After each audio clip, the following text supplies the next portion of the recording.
Now, I'm sure many of you would have seen the latest push towards low rep training, in particular under 8 reps being seen as more optimal.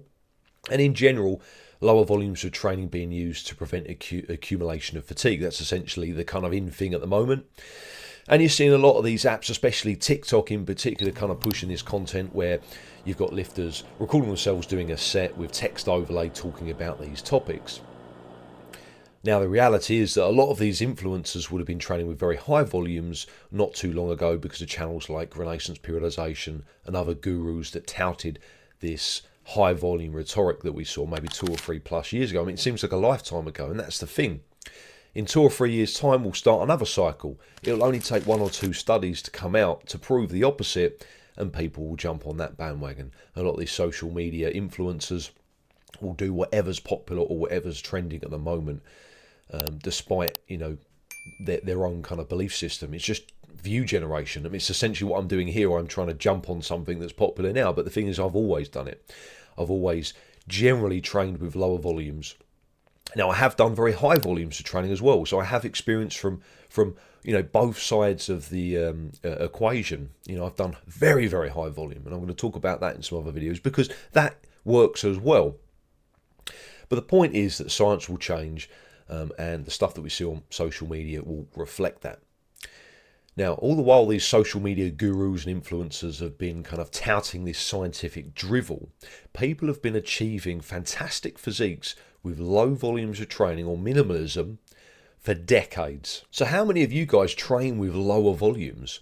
I'll be really interested to know. Let me know in the comments section. Now, I consider very low volume being anything from 1 to 3 sets per week on a muscle group, low volume being from, say, 4 to 6, moderate volume being from, say, 7 to 9, and then high volume being from 10 plus.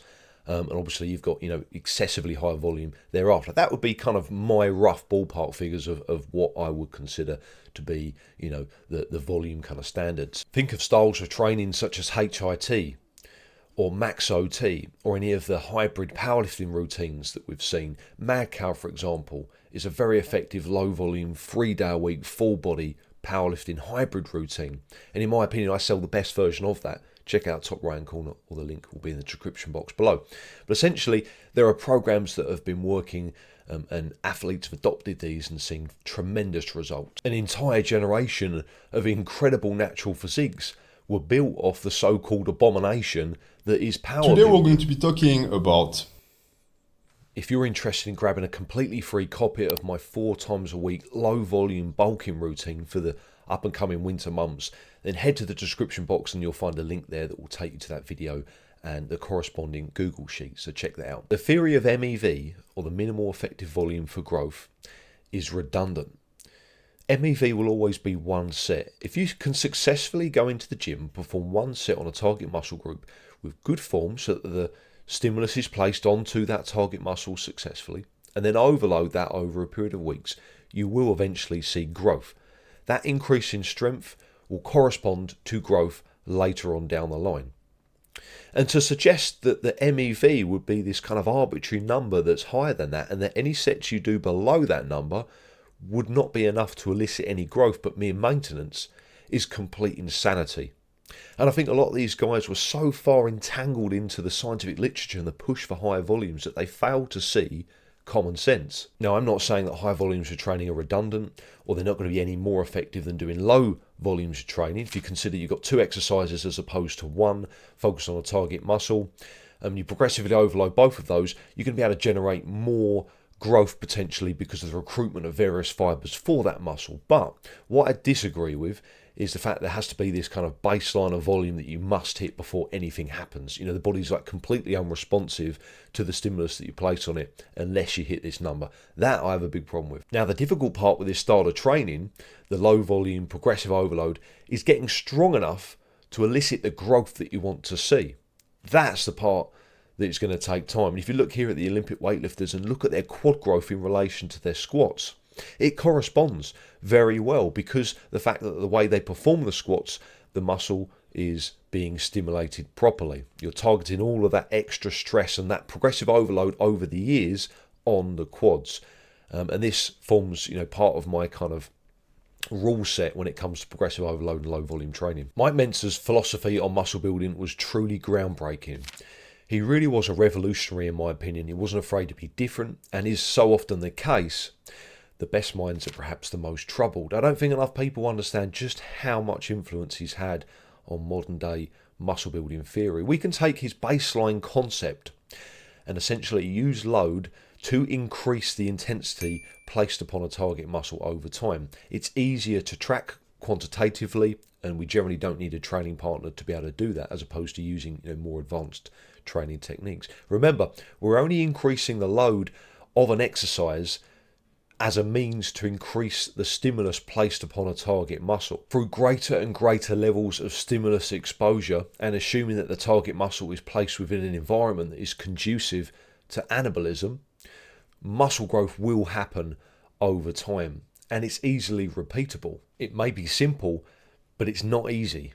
It's very hard, and I think subconsciously we shy away from this and look for something that's easier and will give us faster results. That magical program or style of training that will give us that shortcut that we're looking for. But in reality, it's always just about putting in the work over time and committing to the grind. The notion of adding 30k to your barbell curl, for example, over a 2-year period, it's exhausting, it's overwhelming, but it works if you can commit to it. I think generally most lifters start with higher volumes of training and probably, on average, higher reps. And then when they try low volumes of training, they're reluctant to kind of commit to that. They're a little bit frightened that they're not doing enough because of the pump. It's nowhere near as good as when you're doing higher volume or higher rep training. How can it be? If you're doing something like full body or upper lower, for example, you're spreading out a lot more, you're spreading out the stimulus rather over a lot more muscle mass. It's not as targeted. And then this obviously forces them to go back into high volume training. Now, I'm not saying that high volume doesn't work, or higher rep training. There have been fantastic physiques that have been built, exclusively via these methods. But what I'm saying is that less work also can produce amazing results, and this may be a better option for most of us who have, limited time availability. So low volumes of training may benefit us because of the following reasons, and I appreciate there's going to be some overlap here. But the first one would be that it's less time consuming. Easier to adhere to long term.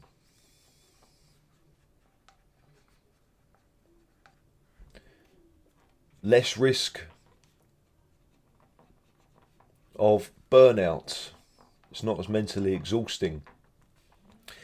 Less risk of overuse injuries. Although with higher reps that can actually improve.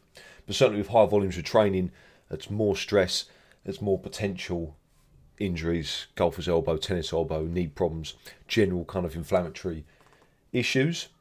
And then lastly, it's more simplistic.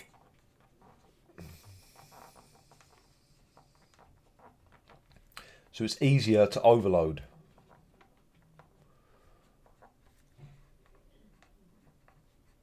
Because easier fatigue management. Easier to manage fatigue.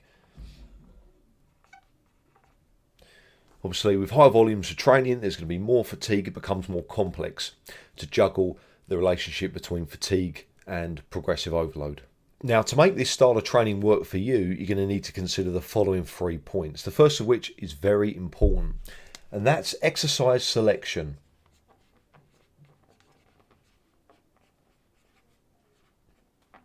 And that can be broken down into 3 subtopics. The first of which would be your target. Does it place the stimulus on the correct area? If you want to grow big quads, the high bar squat is going to be a better option than the low bar squat. If you're going to commit months on end to an exercise, progressively overload that, put lots of time and energy into that, you damn well want to make sure that it's placing that stimulus in the correct area. Okay, number 2 would be type. So the type of strength. Does that exercise lend itself well to true and honest strength progression? Or is it more kinetic energy or momentum based, i.e. the clean and press? Great exercise, but it may not be best suited to honest strength progression compared to, say, the seated shoulder press. So that's very important. And thirdly, the ease of overload. Super important. And by this I mean, if you pick an exercise, let's say hypothetically the dumbbell concentration curl, good exercise, but it may not be best suited for consistent progressive overload because the weight that you're going to be lifting is generally quite small, but the increments available, certainly in most commercial gyms, are going to be quite high, 2 to 2.5 kilos. So that makes it a difficult movement to overload. You might want to pick, say, a barbell straight curl instead. So yeah, very, very important, that one. Now, secondly, the execution of a movement is super important, and how you manage to keep your execution consistent whilst progressively overloading.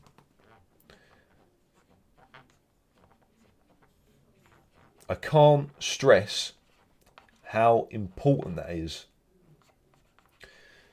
And it's something that myself, and I'm sure many of you, have fallen prey to.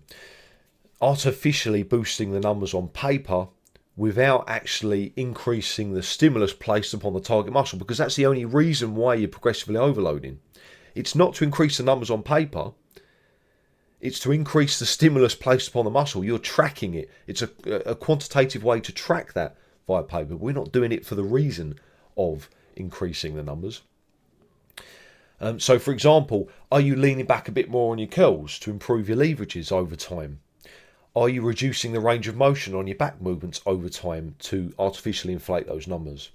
Are you maybe coming down a little bit quicker on your pressing to bounce the weight back up, to use the stretch reflex to enhance the weight that you're lifting? So these things can be, really, really important. And essentially, if you're doing too much of this, you render the progressive overload useless. Now, third would be realistic progression.